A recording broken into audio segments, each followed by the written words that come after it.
I grew up in a Christian household, and I went to church every single Sunday because it's basically what we did until I was in the 5th grade. In the 5th grade, my mom got pregnant. I was the only child at the time, so I was super excited.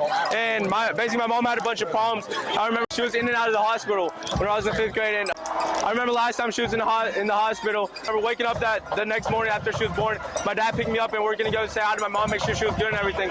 And we went, and my mom was good and everything. We were about to go see my little sister, and on the way out, my dad forgot his wallet, so we went back, and my mom got a phone call saying that my little sister didn't make it. That was the first type of pain I ever felt, and I was hanging around older kids, so I started vaping, I started smoking, and that was my coping mechanism. And in the 8th grade, my uncle, who was like a brother to me, we played video games together, we hung out together, we did everything together. I grew up with him. He was like a brother to me, and he was shot and killed, and he was taken away from me in an instant. So all I knew at that point, the only way I knew how to cope was vaping and smoking. So I was vaping, smoking, drinking. I was very suicidal, I had depression, anxiety. I barely passed my 8th grade year. I was in alternative school basically my 8th grade year. I tried to take my life like a dozen times. I was myself, and we stopped going to church in my 5th grade year after my little sister passed away. In the 9th grade, we're looking for a new church, and we finally found one, and so we started going to church. And for 6 months, my mom forced me to go to church so I would stay out of trouble. So I was going for 6 months just sitting in the church because my mom forced me to go to every Sunday and every single Wednesday. And after those 6 months, there was this thing called the Live Tour. It was a Christian event, and I went because my mom forced me to go.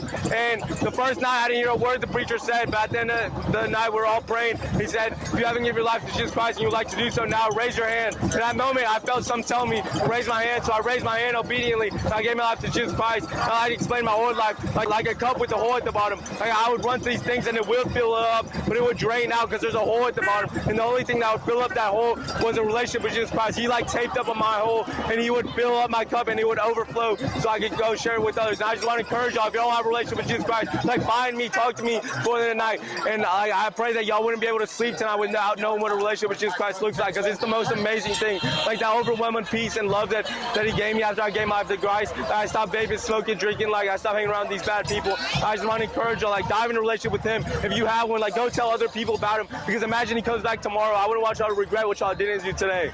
Dear Lord, I want to pray for this group of people. I pray you would just continue to transform their lives, God. I pray if somebody here doesn't know you, that they will be able to sleep tonight without knowing what a personal relationship with you looks like, God. I pray that they will take every single opportunity to share the gospel, every single opportunity to dive in a deeper relationship with you, God, because you could come back tomorrow. I wouldn't want them to regret what they didn't do today, God. And I just pray that you would move through every single person here, and that they would be able to feel your overwhelming love and your overwhelming peace and your overwhelming joy, God.